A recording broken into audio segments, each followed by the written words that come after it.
Being an ironworker, yeah, you're pretty badass. You are.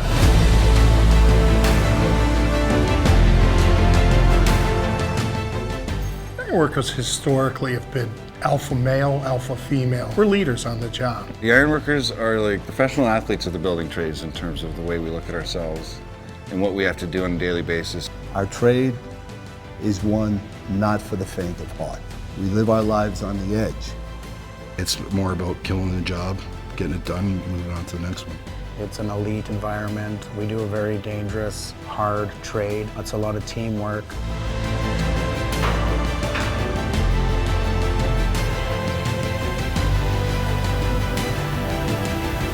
Where it gets skewed is the hard-nosed, badass attitude, confrontational type attitudes.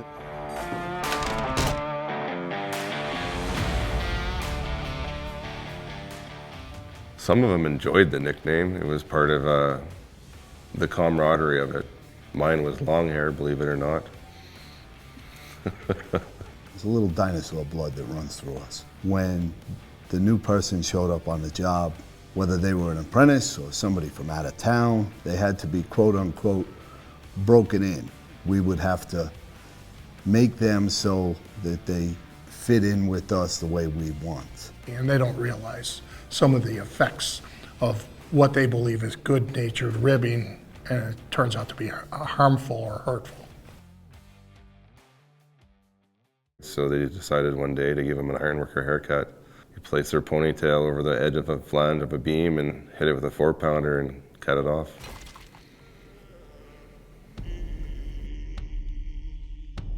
It was just accepted that the grumpy old guy treated the young guy the way he was treated, you know. They yelled at him. Come on, Hayden! I've showed you this 10 times how to do this. I know that when I've had a yelling and screaming foreman, it did not motivate me to work harder or faster. And as a matter of fact, it probably slowed me down. There's a difference between yelling and speaking over the volume of the construction environment they're on, and they need to know the difference. That goes back to the anxiety, starting new jobs. Sometimes it's fine after a couple of days because everything's fine, but you don't know what you're getting into. Hey buddy, first day on site, you know where I can park around here? What are you doing parking my job site? Do I look like valet to you? We'll find somewhere else to park. Are you new?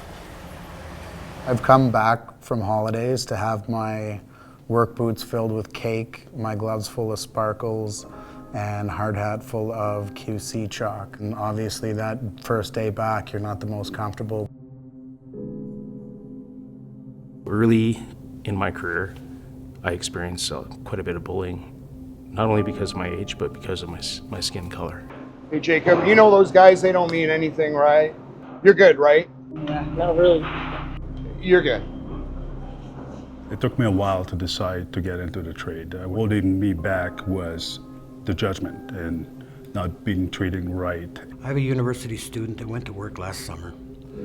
He's deaf. Some of the people on site thought it was a big joke to tell him he was stupid because he couldn't hear what they were saying. And this is a tough kid. He called me in the evening crying, and he said, I'm not staying here. I can't put up with this. You don't realize how isolated you are until you're not isolated. You have those people that won't get involved in team events, but it's most likely because they weren't invited and they don't like to speak up.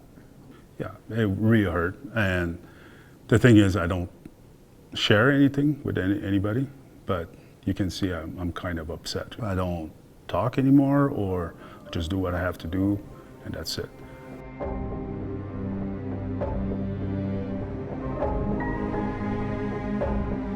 We do work in some pretty isolated situations. We do work at night. We do work in places where you're not going to be surrounded by people that you necessarily are comfortable with. I've got all the eyes of the job site on me as I'm walking across the job site simply because of my gender. The culture can be a bit abrasive.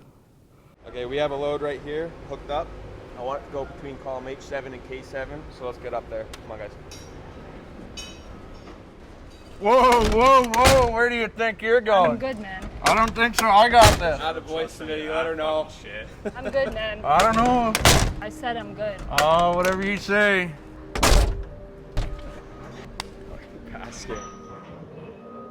It's usually the good old boys club that has a problem with change, and they don't really enjoy it when someone comes in who is able to do that job who doesn't look like them.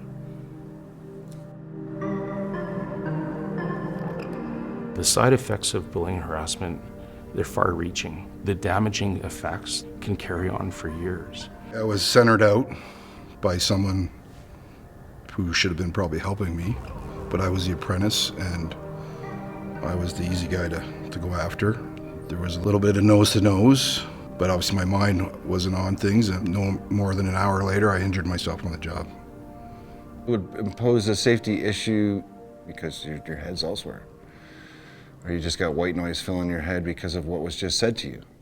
Your words can cut other people a lot deeper than some. It can break the focus on a job that you need a lot of focus for. We're dealing with heights, hot molten metal, cutting, welding. There's a lot of room for error there. Your mind's not on your game. You don't leave it at the gates. It goes home with you. You might be driving and get into a car accident because you're not thinking about what you're doing. You may get home and yell at your kids and worry about what's coming up tomorrow rather than spending time with your family. It was difficult to work in that type of an environment when you're constantly under siege from your peers. It's no wonder in some areas we have a problem attracting and retaining. They didn't leave because the work was too hard or too grueling or too dangerous. They left because of how they were treated on the job.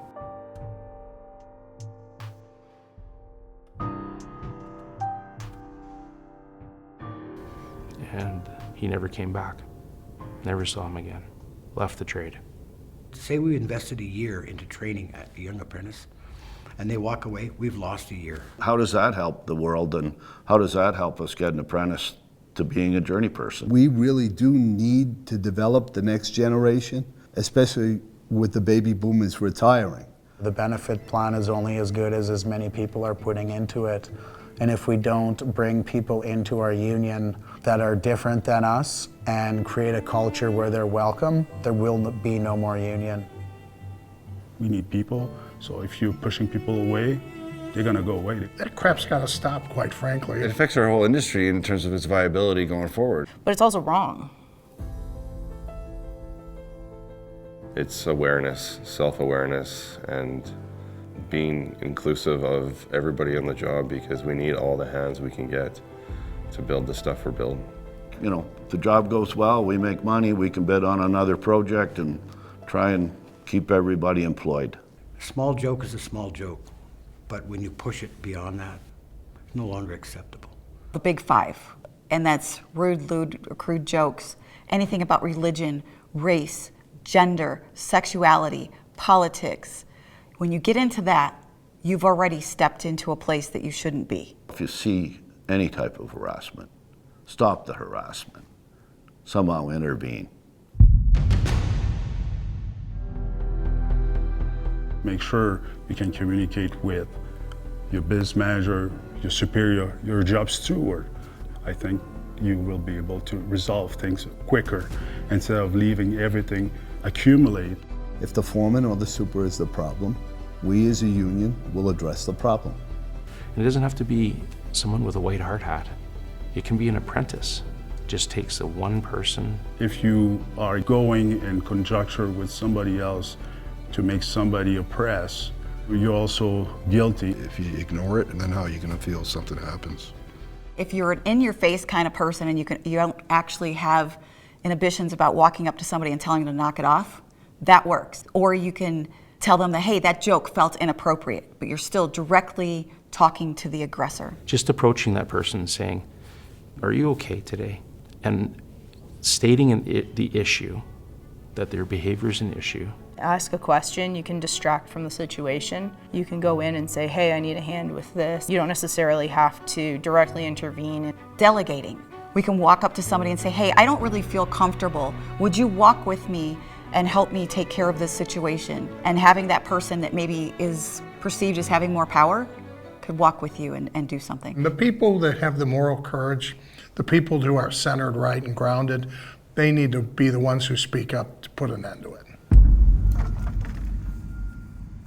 We need to be able to represent anybody who wants to become a construction worker and give them a safe place to actually flourish and then practice that trade to become a tradesperson. Or it doesn't matter what your ethnicity is, your race is, your sexuality is, your gender is. Treat the people that you're dealing with like they're family.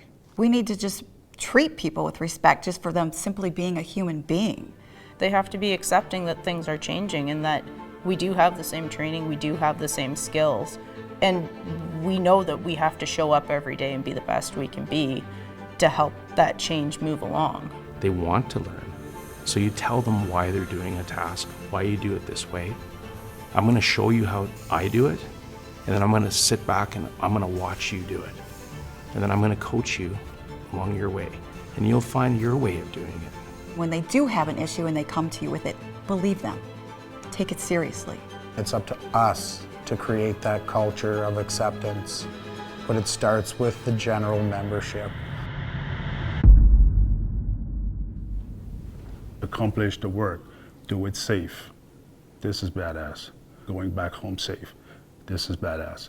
Treating people do nothing on job site, that's an asshole. A union is a group of people that are going towards a common goal. So if that common goal is to extinguish bullying and harassment, that's what will happen.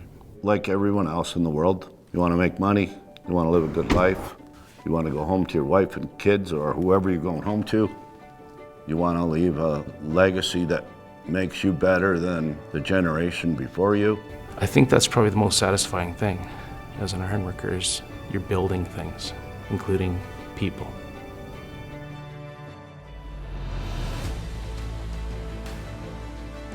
It boils also down to the mental health and the well-being of our people. If you see something, you say something, just like we would on a violation. See something, you say something, and that's the key. If you see something, say something. See something, say something. See something, say something. If you see something, say something. If you see something that is bullying harassment, then you need to say something. See something, say something. When you see something, say something. The ironworkers won't stand for mistreating any brother or sister. You got to get on the page where if you see something, you need to say something. If you see something, say something.